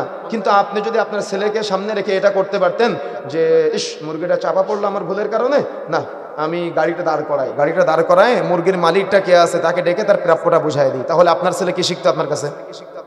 নৈতিকতা শিখতো। কিন্তু আপনি দিন রাত ছেলের সামনে স্ত্রীকে পিটান, দিন রাত মিথ্যা বলেন, দিন রাত সিগারেট টানেন, দিন রাত সিনেমা দেখেন, দিন রাত গান শুনেন, দিন রাত মাদকের সাথে জড়িত, দিন রাত আপনি সুদের লেনদেন করেন, ঘুষের লেনদেন করেন, জুলুম করেন, মানুষের সাথে বেফাস কথাবার্তা বলেন, গালিগালাজ করেন। আপনাকে দুনিয়ার মানুষ হয়তো সামনাসামনি সম্মান করে, কিন্তু কেউ আপনাকে ভালোবাসে না। তাহলে আপনার সন্তান কি শিখবে আপনার কাছ থেকে? এগুলাই শিখবে। এই জন্য প্রিয় বন্ধুরা আমার, কিয়ামতের মাঠে যদি আমরা সুখ পেতে চাই, যদি আমরা কিয়ামতের মাঠে উৎফুল্ল অবস্থায় থাকতে চাই, কিয়ামতের মাঠে যদি আমরা আরশের স্থান পেতে চাই, তাহলে আমাদের আবেগ থাকা লাগবে। আবেগটা হলো জান্নাতের আকাঙ্ক্ষা। এই জন্য প্রত্যেকটা ছেলের, আমি আমাদের ইংল্যান্ডের একজন শেখ আছেন মুফতি মিল, আপনারা অনেকে যারা অনলাইন ব্যবহার করেন আপনারা দেখেছেন, তো এই শেখের একটা ভিডিও দেখলাম অনলাইনের মধ্যে। তো উনাকে একটা ছোট্ট বাচ্চা ছেলে প্রশ্ন করতেছে রমাজানের ফজিলত সম্পর্কে। তো উনি এই ছোট্ট বাচ্চা ছেলেটাকে এত সুন্দর করে উত্তর দিলেন বা এত সুন্দর করে তাকে ভালোবাসা দিলেন যে ছেলেটাও এত সুন্দর করে বুঝলো, অর্থাৎ সে জান্নাতুল ফিরদাউস কামনা করতেছে। ও চাচ্ছে যে আমি সিয়াম পালন করলে আমি কি জান্নাতুল ফিরদাউসটা পাবো? তাহলে তার কি আকাঙ্ক্ষা দেখেন তো। ও কাঁদতেছে, ওর কান্না দেখে আপনার কান্না চলে আসবে। কিন্তু আপনার 7 বছর বয়সে ছেলেটার হাতে আপনি 5 টাকা দিয়ে বলেন, যা বলো সিগারেট কিনে নিয়ে আসো। ও 1 দিন যায়, 2 দিন যায়, 3 দিন যায়, 4 দিনের দিন বলে আমার আব্বু কি খায় আমিও একটু খাই। তাহলে আপনার ছেলেকে কি আপনি আল্লাহ ভীতি শিখালেন না গুনাহ শিখালেন? সিগারেট খাওয়া শিখালেন। এর জন্যই তো আপনার ছেলে আপনার সামনে পাপ করা তো দূরের কথা, নামাজ পড়া তো দূরের কথা। আপনার ছেলে এতটাই বেলজ্জতি, আপনার ছেলে এতটাই নোংরা, আপনার ছেলের রুচি এতটাই খারাপ, আপনার ছেলে এতটাই চরিত্রহীন, আপনার ছেলে এতটাই বদমেজাজি, আপনার ছেলে এতটাই পাপী, সে ওই দোকান থেকে সিগারেট ধরায়, ওর পাশে আপনি বাবা দাঁড়িয়ে আছেন, ও কেয়ার করে না। তার দাদা দাঁড়িয়ে আছে, ও মূল্যায়ন করে না। তার মা দাঁড়িয়ে আছে, ও মূল্যায়ন করে না। ইমাম সাহেব দাঁড়িয়ে আছে, ও মূল্যায়ন করে না। আলেম দাঁড়িয়ে আছে, ও মূল্যায়ন করে না। সমাজের যুবক এবং সমাজের মুরব্বীদের এবং সমাজের ইয়াং যারা আছে, এদের রুচি এতটাই খারাপ বা এরা এতটাই চাহালদের মধ্যে আজকে চলে গিয়েছে, এরা ওই সিগারেট খায় আর বেলজ্জিতের মতো ঝাড়তার দিকে ধোয়া ছেড়ে দেয়। তাহলে কতটা নির্লজ্জ, কতটা বেহায়া, এরা পাপ করে আর এরা বুক ফুলায় পাপ করে। আর আপনি ইমাম সাহেব হয়ে এই সিগারেট ফেলে জানাজার নামাজ পড়ান না। রাসূলুল্লাহ সাল্লাল্লাহু আলাইহি ওয়াসাল্লাম বলছেন, এতে জানাজার সালাতে কোনো ঈমানদার অংশগ্রহণ করবে না। যদি নিজেকে ঈমানদার দাবি করেন, এতে জানাজার সালাতে অংশগ্রহণ করবেন না। বেদিন যারা আছে, যারা বেনামাজি আছে, যারা মদখোর, ঘুষখোর, সুদখোর আছে, এরা জানাজার নামাজ পড়াবে না। আশ্চর্য হিসাব। আর কিছু কিছু মুফতি সাহেব এগুলাকে মাসালা হালকা করে দেয়। এরা হলো হাদিস চোর মুফতি। হাদিস চুরি করে রাসূলুল্লাহ সাল্লাল্লাহু আলাইহি ওয়াসাল্লামের এই কঠোর কথাগুলোকে এরা মাকরু বলে মাসালাকে হালকা করার চেষ্টা করে। এই মাকরু মানে কি? মাকরু মানে কি? অপছন্দনীয়। মাকরু মানে কি? অপছন্দনীয়। তো আমি আপনারটাই ধরলাম। আমি কে? আমি রাহবার। আপনি ইমাম সাহেব মানে আপনি রাহবার। তো আপনি রাহবার হয়ে যদি অপছন্দনীয় কাজ করেন, তো আপনার মুসল্লিরা কি করবে? এই জন্য তো ইমাম সাহেব নামাজও পড়ায়, মসজিদ থেকে বের হয়ে আবার সিনেমাও দেখে। আবার আপনারা বলেন হাজী সাহেব হজ করে এসে জ্বর দেখায়। গতকাল মাহফিল করছিলাম জামালপুরে, মাহফিল করে বের হয়ে যাচ্ছি, দেখি ওই মাহফিলের প্যান্ডেলের বাহিরে দোকান হয় না, ওই দোকানে সিগারেট বিক্রয় করতেছে। তাই আমি বললাম যে তাহলে কার সামনে বক্তব্য দিলাম আর কাদেরকে শোনাবো? তাহলে দেখেন, তাহলে সমাজের পরিস্থিতি এমনটা। তাহলে আমার আপনার পরিবেশ, আমার আপনার সমাজের বাস্তবতা এটা হচ্ছে কেন বলেন তো? অভিভাবকদের জন্য। এই জন্য প্রিয় বন্ধুরা আমার আপনার এমন আকাঙ্ক্ষা থাকা লাগবে যে আকাঙ্ক্ষাটা আমাকে আপনাকে জান্নাত পর্যন্ত পৌঁছে দিবে, বা জান্নাতের প্রতি একটা আগ্রহ থাকা লাগবে, আকাঙ্ক্ষা থাকা লাগবে যে আকাঙ্ক্ষাটা আপনার জান্নাত পর্যন্ত পৌঁছে দিবে। কিন্তু আপনি মুরব্বী হয়েছেন, 50 বছর বয়স, এখনো পর্যন্ত আপনার জান্নাতের আকাঙ্ক্ষা নাই, কোনো আকাঙ্ক্ষা নাই। আপনি ভাবেন যে জীবনে এত পাপ করেছি, আল্লাহ কি আমার ক্ষমা করবে? কি আল্লাহ রহমান না? আল্লাহ রহিম না? তো আপনি আল্লাহ সম্পর্কে এত নিম্নমানের ধারণা করেন কেন? বরং আপনার ধারণা এমনটা হতে হবে। এই জন্য বলেছি না, আকীদার জ্ঞান না থাকলে সে কখনো প্রকৃত মুমিন হতে পারবে না। আপনার ঈমান এমন হতে হবে, আপনার ধারণা এমন হতে হবে যে আমি পাপ করেছি, আমি তো বান্দা, কিন্তু আমার রবের কাছে যখন আমি তওবা করব, আমার রব আমাকে ক্ষমা করে দেবে ইনশাআল্লাহ। যদি কোনো বান্দা সকালে পাপ করে রাতে ক্ষমা চায়, আল্লাহ তার পাপগুলা ক্ষমা করে দেয়। যদি কোনো বান্দা রাতে পাপ করে সকালে ক্ষমা চায়, আল্লাহ তার পাপগুলা ক্ষমা করে দেয়। যদি কোনো বান্দা পাপ করার পরে, গুনাহ করার পরে সুন্দর করে ওযু করে, এই ওযুর পানির সাথে হাত দ্বারা অর্জিত পাপ ঝরে ঝরে পড়ে যায়, ওযুর পানির সাথে মুখ দ্বারা অর্জিত পাপ ঝরে ঝরে পড়ে যায়, ওযুর পানির সাথে চোখ দ্বারা অর্জিত পাপ ঝরে ঝরে পড়ে যায়, ওযুর পানির সাথে পা দ্বারা অর্জিত পাপ ঝরে ঝরে পড়ে যায়। সুবহানাল্লাহ। কিন্তু আপনার জীবনে 40 বছরের জীবনে কোনোদিন ওযু করার সময় ভাবেন নাই যে আমি কি কি পাপ করেছি হাত দিয়ে, আল্লাহ তুমি আমার পাপগুলোকে ঝরে ঝরে করে ফেলবে? কোনোদিন বলেছেন আপনি আল্লাহকে? কোনোদিন চিন্তা করেন না, শুধু পাপ করেন আর অহংকার করেন, পাপ করেন আর বুক ফুলায় চলেন। অথচ রাসূলুল্লাহ সাল্লাল্লাহু আলাইহি ওয়াসাল্লাম বলছেন, আল্লাহ রাব্বুল আলামিন কুল্লা লাইলাতিন ইলা সামাইদ দুনিয়া, প্রত্যেক রাতের শেষ তৃতীয়াংশে আল্লাহ নিজে এসে বলে, বান্দা কে আছো? আমি তোমার ডাকে সাড়া দেব। তোমার কি দরকার তুমি আমার বলো, আমি তোমার সব আশা পূরণ করব। তোমার কি চাওয়া দরকার তুমি আমার কাছে চাও, আমি তোমাকে দান করব। কিন্তু শয়তান আমাদের সাথে থাকে সব সময়। শয়তান রাতের 1টা 2টা 3টা পর্যন্ত আমাদের জাগিয়ে রাখে।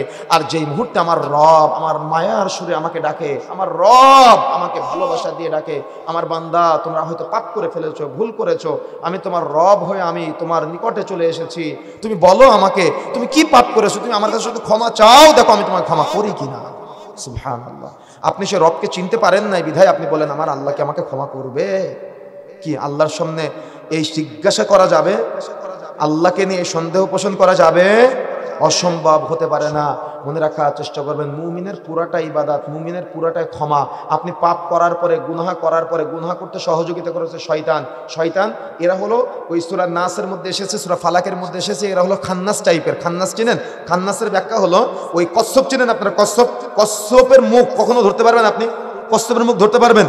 কচ্ছপের মুখ ধরতে গেলে মাথা গুটিয়ে নেয়। এই খান্নাস জিনটা হলো এ পাপ করতে সহযোগিতা করে, নিজেকে গুটায় নেয়। তার মানে আপনি পাপ করবেন যখন, তখন মনে হবে না যে আমি পাপ করেছি, কিন্তু পাপ যখন সংগঠিত হয়ে যায় তখন আপনি ভাবেন ইস পাপটা না করলেও পারতাম, তাই না? ইস যদি গুনাহটা না করতাম, ইস আমি এই ভুলটা করে ফেললাম, কেন এটা আমি কেন করলাম, আমি তো না করলেও পারতাম। এমনটা হয় না আমাদের? এই খান্নাস জিনটা আপনাকে অসহসা দিয়েও পালায় ওটা আপনার উপরে চাপিয়ে দেয়। মনে রাখার চেষ্টা করুন। এরকম যখন হবে তখন সঙ্গে সঙ্গে অজু করবেন, অজু করে 2 রাকাত নামাজ পড়বেন, বা অজু করে একটা সাজদা দিয়ে আপনি আল্লাহকে বলবেন, আল্লাহ আমি ভুল করে ফেলেছি, আল্লাহ আপনার পাপকে ক্ষমা করে দেবেন। সুবহানাল্লাহ। সে যে পাপই হোক না কেন, আল্লাহ আপনার পাপকে ক্ষমা করে দেবেন ইনশাআল্লাহ। তাহলে আপনার আল্লাহ আপনাকে ক্ষমা করবে না? কি মনে হয় আপনার আল্লাহ চায় আপনি জান্নাতে যান, কিন্তু আপনি তো জান্নাত চান না। আল্লাহ চায় আল্লাহর বান্দা ইমানদার পরহেজগার তাকওয়াশীল যারা আছে তাদের জান্নাতের রাস্তা সহজ করে দেওয়ার জন্য। একজন হিন্দু বৌদ্ধ খ্রিস্টান যারা আছে আল্লাহ রাব্বুল আলামিন সবাইকে ইলম দিয়ে পাঠিয়েছে, জ্ঞান দিয়ে পাঠিয়েছে। একজন মুসলিমের যখন মৃত্যু হচ্ছে, মৃত্যুর সময় তাকে সুন্দর করে দাফন করা হচ্ছে, তাকে সুন্দর করে গোসল দেওয়া হচ্ছে, কাফন পরানো হচ্ছে, সবাই আদর যত্ন সোহাগ করে জানাজার সালাতে তার জন্য দোয়া করে কত চমৎকার করে তাকে কবরে রেখে আসতেছে, সহায় দিয়ে আসতেছে, দোয়া কালাম পড়ে, সবার কত আদর মায়া মহাব্বত, তাই না? কিন্তু দেখেন একজন হিন্দু ভাই যদি এভাবে চিন্তা করে, আরে পুরা সপ্তাহে তো বাদ দিলাম, আমার মৃত্যুর সময় আমার তো মৃত্যু হচ্ছে কঠিনভাবে, এই মৃত্যুর পরেও কেউ আমাকে ওইভাবে ভালোভাবে গোসল দিচ্ছে না, এভাবে একবার ওখানে রাখে, একবার ওখানে রাখে, একবার হাত নাড়ায়, একবার পা নাড়ায়, আর মাথার উপরে করে নিয়ে আমাকে ওই একটা বাঁশের একটা তৈরি করা, কি বলে এটাকে, খাট বলে, তারা কি একটা নাম দেয়, এটাকে করে আমাকে নিয়ে যায়, নিয়ে আমাকে ওই কাঠগুলো সাজানো থাকে, ওই সাজানো কাঠের উপরে আমাকে রেখে তারা আবার আমাকে পোড়ায় দেয়। যখন আমার পা পুড়ে যায়, আমার পায়ের রগগুলো টান দিয়ে আমার পা গোটোমোটো হয়ে যায়, তখন তারা আবার বাড়ি দিয়ে আমার পাটাকে সোজা করে দেওয়ার চেষ্টা করে। যখন আমার হাতটা বেঁকে যায়, তখন আমার হাতটা তারা বাঁশ দিয়ে বাড়ি দিয়ে হাতটাকে সোজা করে দেওয়ার চেষ্টা করে।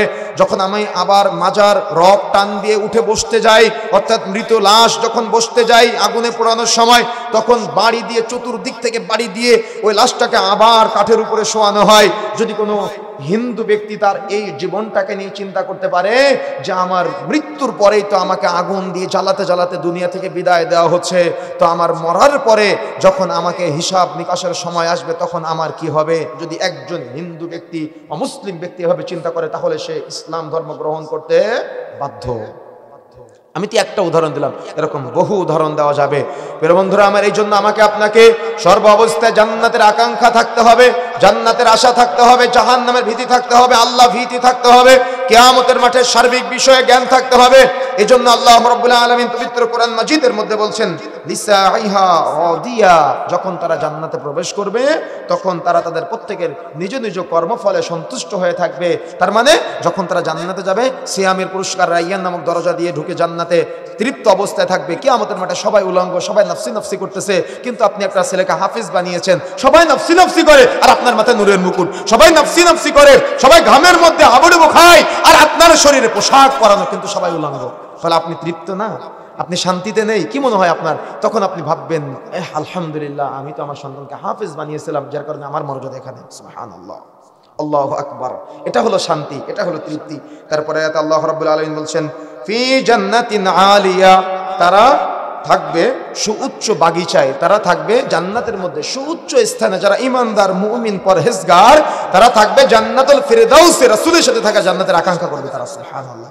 কিন্তু একটা দিনের জন্য রাসূলের সাথে জান্নাতে থাকার আকাঙ্ক্ষা আমি আপনার মধ্যে দেখি না, যে আমি রাসূলের সাথে জান্নাতে থাকতে চাই। কিন্তু যারা আসলে মূলত জান্নাতি হতে চায়, যাদের মধ্যে ঈমান আছে, তারা এই আয়াত পড়বে আর ভাববে, ফি জান্নাতিন আলিয়া, আমি জান্নাতের ওই সুউচ্চ স্থানটা পেতে চাই, আমি জান্নাতুল ফিরদাউস চাই, অর্থাৎ সুউচ্চ জান্নাত চাই। আল্লাহুম্মা ইন্নী আসআলুকাল জান্নাতাল ফিরদাউস, আমি আল্লাহ তোমার কাছে জান্নাতুল ফিরদাউস চাই। যখন আপনি প্রত্যেকদিন ফজরের সালাতের পরে, মাগরিবের সালাতের পরে 3 বার জান্নাতুল ফিরদাউস কামনা করবেন, তখন কিয়ামতের মাঠে জান্নাত সুপারিশ করবে, আল্লাহ ও আমাকে চেয়েছে, তুমি আমার কাছে দাও। আর যদি আপনি বলেন আল্লাহুম্মা ইন্নী আসআলুকাল জান্নাতাল ফিরদাউস, যদি আপনি এভাবে দোয়া করতে পারেন, তাহলে আল্লাহ রাব্বুল আলামিনের তৈরি জাহান্নাম এবং জান্নাত, তাই না, এই জান্নাত আপনাকে ডেকে নেবে। আর যদি আপনি জাহান্নাম থেকে পানা চান, আল্লাহুম্মা আজিরনি মিনান নার, আল্লাহ আমি জাহান্নামে যেতে চাই না, তো কিয়ামতের মাঠে জাহান্নাম বলবে, আল্লাহ ও জাহান্নামে দুনিয়াতে আসতে চায় নাই, তুমি তাকে জাহান্নামে দিও না। কিন্তু আপনি দোয়া তো করেন না। দোয়া করেছেন আপনি? কোনোদিন দোয়া করতে দেখি নাই আপনার। নামাজ শেষ আপনি মসজিদের বাহিরে, কোনোদিন দোয়া করতে দেখি নাই, কোনোদিন চাইতে দেখি নাই। যুবক ভাইরা, এই জন্য আমাকে আপনাকে সব সময় চেষ্টা করতে হবে। যারা আমল করেন আলহামদুলিল্লাহ, যারা আমল করেন, অনেকে আছেন আল্লাহ ইমানদার পরহেজগার বান্দা যারা আমল করে, কিন্তু বুঝে শুনে আমল করতে হবে। এই নেকির আশায় আপনি আমল করবেন। যেমন ফজিলত আছে, যদি কোনো ব্যক্তি ফজরের সালাতের পর 100 বার সুবহানাল্লাহ, 100 বার লা ইলাহা ইল্লাল্লাহ পাঠ করে, তাহলে তার জীবনের যত সাগিরা গুনাহ আছে, এই গুনাহ যদি সমুদ্রের ফেনা পরিমাণও হয়, তবুও এই গুনাহগুলো থেকে মুক্ত করে দেওয়া হবে। সুবহানাল্লাহ। আল্লাহ রাসূল বলছেন, যদি কোনো ব্যক্তি দিনের রাতে 24 ঘন্টার মধ্যে 100 বার সুবহানাল্লাহি ওয়া বিহামদিহি পাঠ করে, তাহলে তার জীবনের পিছনের গুনাহগুলো যদি সমুদ্রের ফেনা পরিমাণ হয়, তবুও তার গুনাহগুলোকে ক্ষমা করে দেওয়া হবে। সুবহানাল্লাহ। এখন যারা আমল করেন, যাদের মধ্যে আমলের এখতিয়ার আছে, নেকির আশা আকাঙ্ক্ষা আছে, তারা আমল করেন, তারা ফজিলত পাবে ইনশাআল্লাহ, তারা অবশ্যই জান্নাতে যেতে চায়। কিন্তু যাদের মধ্যে আকাঙ্ক্ষা নাই, তারা তো হতভাগা, তাই না?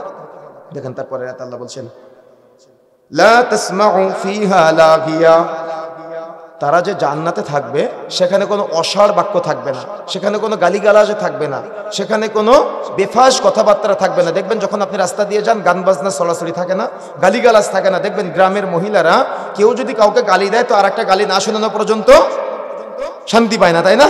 তার মানে গালির জবাব না দেওয়া পর্যন্ত শান্তি পায় না। কিন্তু একটা হাদিস, রাসূলুল্লাহ সাল্লাল্লাহু আলাইহি ওয়াসাল্লাম আর আবু বকর রাদিয়াল্লাহু তাআলা আনহু একসাথে বসে আছেন। এক বেদুইন এসে, বাহিরের লোক এসে আবু বকর রাদিয়াল্লাহু তাআলা আনহুকে অকথ্য ভাষায় গালিগালাজ করতেছে, আর আল্লাহ রাসূল সাল্লাল্লাহু আলাইহি ওয়াসাল্লাম মুস্কি মুস্কি হাসতেছে। তো তখন আবু বকর রাদিয়াল্লাহু তাআলা আনহু এক পর্যায়ে একটা জবাব দিয়ে ফেলছে। তো রাসূলুল্লাহ সাল্লাল্লাহু আলাইহি ওয়াসাল্লাম ওখান থেকে রাগ করে চলে যাচ্ছে। যাওয়ার সময় আবু বকর রাদিয়াল্লাহু তাআলা রাসূলের পিছু নিয়ে গিয়ে বলতেছে, আল্লাহ রাসূল, ওই ব্যক্তি যখন আমাকে গালি দিচ্ছিল তখন আপনি হাসতেছিলেন, আমি চুপ করেছিলাম, কিন্তু যখন আমি কথার জবাব দিলাম তখন আপনি চলে আসলেন। আল্লাহ রাসূল, আমি কি কোনো ভুল করেছি? রাসূলুল্লাহ সাল্লাল্লাহু আলাইহি ওয়াসাল্লাম বলছেন, আবু বকর, তুমি যখন চুপ করেছিলে তোমার পক্ষ থেকে ফেরেশতারা ওই ব্যক্তির গালির জবাব দিচ্ছিল, আর যখন তুমি গালির জবাব দিয়েছো ফেরেশতারা চলে গিয়েছে আর শয়তান এসেছে। যেখানে শয়তান আসে সেখানে আমি মুহাম্মদ থাকি না। কি কথা বুঝেন না মনে হয়? আমার কথা বুঝতে পেরেছেন? সুতরাং এমন ভাবে চলতে হবে, দুনিয়াতে আমাদের আকাঙ্ক্ষা থাকতে হবে যে আমি কোনো গালিগালাজের মধ্যে থাকবো না, আমি কোনো গানের মধ্যে থাকবো না, আমি কোনো পাপাচারের মধ্যে থাকবো না, আমি কোনো অশ্লীলতার মধ্যে থাকবো না, আমি কোনো বেহায়াপনার মধ্যে থাকবো না। যদি আপনার এমনটা আকাঙ্ক্ষা থাকে তো আপনি যখন জান্নাতে যাবেন, দেখেন আল্লাহ বলছেন লা তাসমাউ ফিহা লাগিয়া, আল্লাহ বলছেন তখন সে জান্নাতে এমন জান্নাতে যাবে যেখানে এমন কোনো অশ্লীল বাক্য থাকবে না, কোনো গালিগালাজ থাকবে না, বেফাস কথাবার্তা থাকবে না।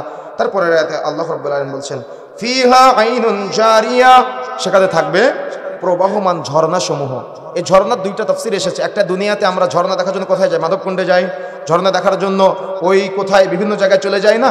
এই ঝর্ণা কিয়ামতের মাঠে জান্নাতের মধ্যে থাকবে এবং নহর থাকবে, নদী থাকবে। কথা বুঝতে পেরেছেন? দুধের নদী থাকবে এবং আরো বিভিন্ন আল্লাহ রাব্বুল আলামিনের তৈরি 4টা নদী থাকবে, যে নদীর উপরে আবার গ্লাস টাইপের কিছু দেওয়া থাকবে, যার উপরে আপনি দাঁড়িয়ে থাকবেন আর নিচে আপনি এই বহমান নদীগুলো দেখতে পাবেন, ঝর্ণাগুলো দেখতে পাবেন।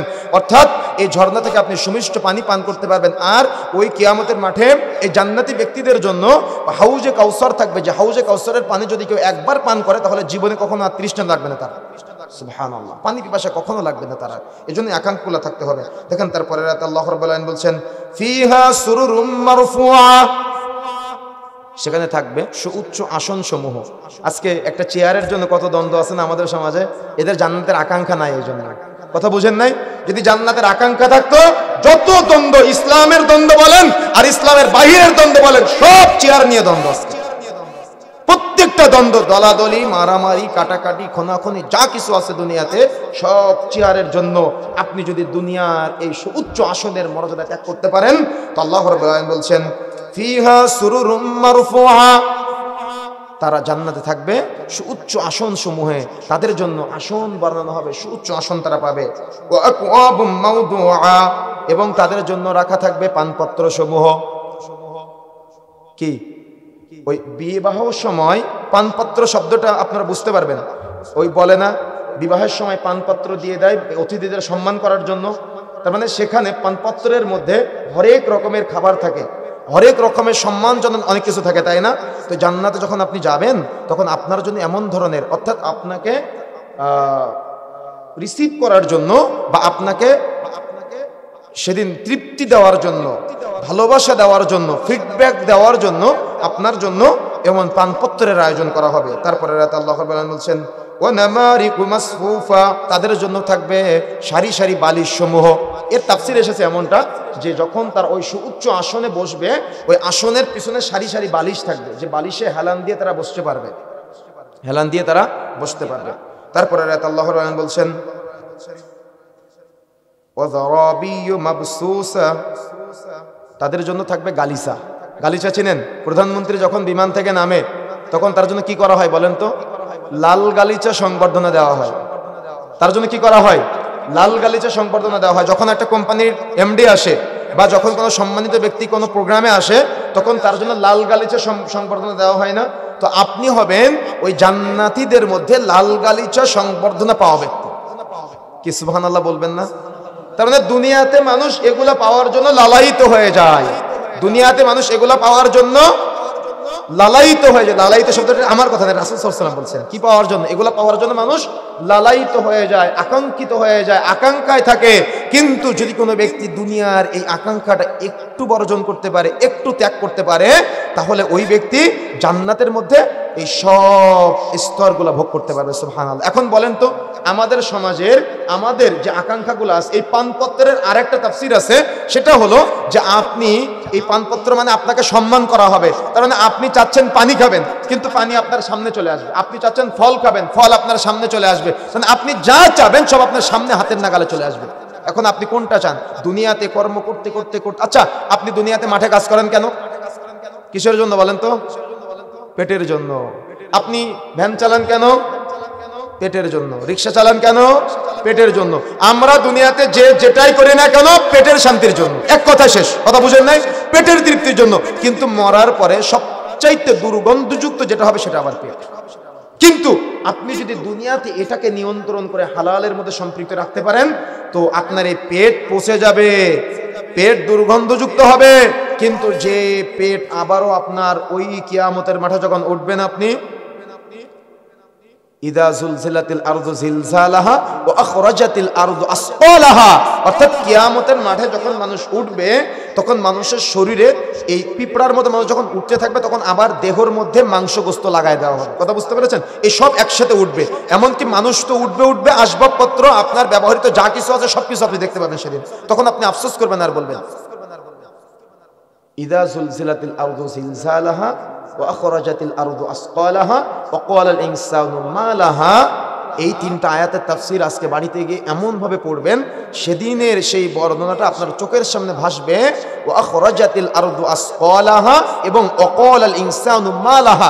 ওই যে আপনি সবকিছু দেখতে পাবেন তখন আপনি আফসোস করবেন আর বলবেন ওয়া ক্বালাল ইনসানু মা লাহা। আল্লাহ বলছেন, এটা আমার কথা না, স্বয়ং আল্লাহ বলছেন। তখন মানুষ আফসোস করবে আর বলবে হায় আফসোস, আমি দুনিয়াতে যদি এটা চুরি না করতাম, দুনিয়াতে যদি সম্পদ ফাঁকি না দিতাম, দুনিয়াতে যদি পাপগুলা না করতাম, দুনিয়াতে যদি সন্তানকে মানুষ করতাম, দুনিয়াতে যদি লালায়িত না হতাম, দুনিয়াতে যদি চেয়ারের আকাঙ্ক্ষী না হতাম, দুনিয়াতে যদি সব কিছুর আকাঙ্ক্ষা না করতাম, তা আজকে হয়তো সুখময় জান্নাত লাভ করতাম। সুবহানাল্লাহ।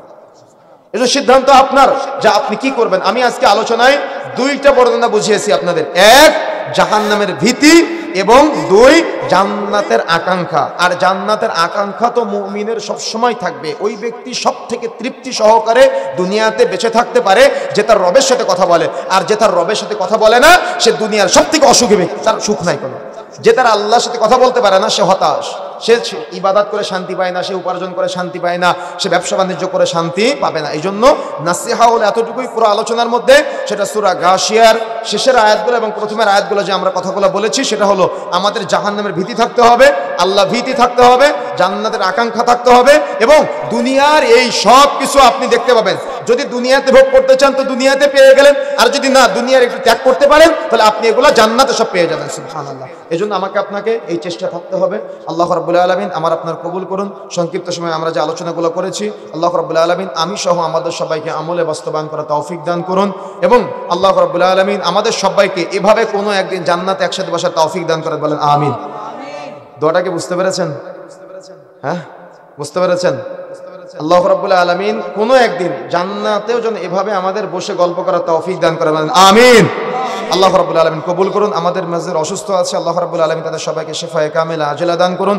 আমাদের মাঝে যারা ঋণগ্রস্ত আছে আল্লাহ রাব্বুল আলামিন তাদের সবাইকে ঋণ থেকে মুক্ত হওয়ার তৌফিক দান করুন। যারা এখন উঠেন নাই তারা আমার সাথে সাথে একটা দোয়া পড়েন। এই দোয়াটা পড়লে সাগীরা গুনাহ সব এখানে রেখে যাবেন ইনশাআল্লাহ। বলেন সুবহানাকা আল্লাহুম্মা ওয়া বিহামদিকা আশহাদু আল্লা ইলাহা ইল্লা আনতা আস্তাগফিরুকা ওয়া আতুবু ইলাইক।